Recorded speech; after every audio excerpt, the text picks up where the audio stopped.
तलाश ना कर मुझे ज़मीनों आसमान की गर्दिशों में, अगर मैं तेरे दिल में नहीं हूँ तो कहीं पर भी नहीं हूँ। हेलो दोस्तों, नमस्कार। स्वागत है आपका अपने यूट्यूब चैनल अरविंद गुरुजी एजुकेशन में। एक बार एक सामान्य परिवार था जिनके एक इकलौता पुत्र था जिसका नाम था गोलू।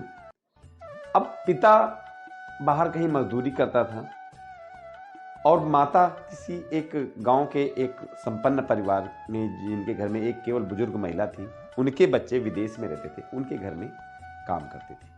लेकिन वो दोनों दंपति यानी दोनों पति पत्नी अपने बच्चे की हर ख्वाहिश पूरी करने की कोशिश करते थे। वो उनका इकलौता पुत्र था, इस वजह से लाडला भी बहुत था। गोलू बहुत खुश था और गोलू की उम्र लगभग 12-13 साल रही होगी। अब वो जो संपन्न परिवार की जो महिला थी, जो माता जी थी, अब वो इतनी बूढ़ी हो गई थी कि अपने घर में जो युगल सरकार यानी राधा और कृष्ण की जो मूर्ति रखी थी, उनकी सेवा करने में अब अक्षम थी। तो उन्होंने उस नौकरानी से यानी गोलू की माँ से कहा कि अब मुझसे युगल सरकार की सेवा नहीं हो पा रही, तो क्या तुम ये सेवा करना स्वीकार करोगी? अब गोलू की माँ कई वर्षों से युगल सरकार की सेवा करते हुए अपनी मालकिन को देख रही थी। इस वजह से उनकी भी यानी उस महिला की भी वो उस युगल सरकार पर अपार श्रद्धा थी। उन्होंने सहर्ष कहा कि अगर ऐसा होता है तो ये मेरे लिए बड़ी सौभाग्य की बात होगी। और उस मालकिन ने उनको युगल सरकार सौंप दी और कहा कि थोड़ा ध्यान रखना कि हर काम जो आप खाना बनाओगी वो पहले हमारे राधा कृष्ण को भोग लगवाना है, उनके रोज कपड़े चेंज कराने, समय पर नए भी पहनाने। उस महिला ने कहा हम बिल्कुल करेंगे और पूरी श्रद्धा से करेंगे। अब वो महिला अपने घर युगल सरकार को लेके गई और एक साफ सुथरे जगह पे उनका बिछौना बना के उस पर उनको स्थापित किया। अब गोलू ने जब ये देखा तो उसने पूछा, माँ ये कौन है? क्या ये हमारे घर के मेहमान हैं क्या? तो माँ ने बताया कि नहीं बेटा, ये मेहमान नहीं है, ये तो हमारे भगवान हैं और ये हमारे मालिक हैं। भगवान मेहमान नहीं होते, वो हमेशा के लिए हमारे ही होते हैं। अब गोलू को लगा कि इस घर में अभी तक जो मालिक थे तो वो हमारे पिताजी थे, अब ये नए मालिक आ गए। खैर, बात कुछ आई गई हो गई। अब जो भी घर में बनता, हलवा बनता, पूड़ी बनती, कचौरी बनती, जो भी बनता, वो पहले युगल सरकार को जाता। अभी तक हर चीज पहले गोलू को पूछी जा रही थी, अब युगल सरकार को पूछी जा रही। अब गोलू मन ही मन सोचता कि ये क्या हो गया, ये आदमी, ये चीज जो भी है, ये अभी कुछ दिन पहले तो आए हैं और घर पे सबसे ज्यादा महत्व तो इनका कैसे हो गया। अब वो उनसे चिढ़ने लगा, ईर्ष्या करने लगा मन ही में, और कुछ भी बात होती वो बुदबुदाता जरूर, उनको कुछ चार बातें सुनाता जरूर। खैर, एक दिन गोलू की मां ने कहा कि अब हम काम पे जा रहे हैं और आते समय थोड़ा देर हो जाएगी, तुम ऐसा करना, नदी से 2 घड़ा पानी भर लाना। गोलू ने कहा ठीक है। अब वो माता जी चली गई काम पे। तो अब गोलू ने कहा युगल सरकार के सामने जाकर कि खाने में और पीने में हर जगह आगे आगे रहते हो, अगर यहां रहना है तो कुछ काम भी करना पड़ेगा, ऐसे मुफ्त में खाना नहीं मिलेगा और सबसे पहले नहीं मिलेगा। अब युगल सरकार तो मुस्कुरा दिए अंदर से। अब गोलू समझ भी नहीं पाया, वो अपना घड़ा लेके नदी के किनारे चला गया। जैसे ही वो नदी में घड़ा डुबाने वाला था, वैसे ही उधर से आवाज आई, लाओ गोलू, एक घड़ा मुझे दे दो। गोलू ने अगल बगल देखा कि यहां आवाज कहां से, वहां दिख कोई नहीं रहा था। लेकिन जैसे ही उसने घड़ा डुबाने की कोशिश की, अंदर से युगल सरकार दोनों लोग निकल पड़े और एक घड़ा गोलू ले लिया और एक घड़ा अपने साथ लेकर और एक घड़ा गोलू, दोनों सब लोग घर आ गए। अब गोलू को यह चीज तो बिल्कुल अच्छी नहीं लगी कि माता जी जिनको भगवान कह रहे थे, मैंने उनसे पानी भरवाया, अगर माता जी जान गई तो पिटाई तो तय है।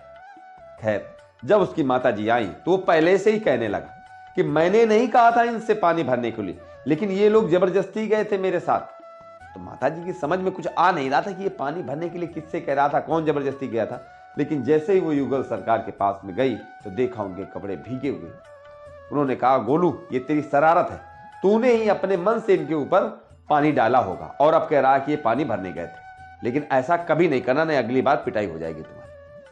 अब गोलू को लगा कि यार इनकी वजह से मुझे डांट भी अब पड़ने लगी, कुछ तो मुझे नया करना पड़ेगा। कुछ दिन बाद गोलू की मां ने कहा कि आज अनाज घर में रखा हुआ है, तुम ऐसा करना, इसको चक्की से पिसा लाना और इस बार कोई शरारत नहीं करना, हम थोड़ा देर से आएंगे। अब गोलू ने सोचा पिछली बार तो मैंने कह दिया था कि कोई काम किया करो, इस बार नहीं कहेंगे, नहीं माता जी इस बार तो पक्का मारेंगे।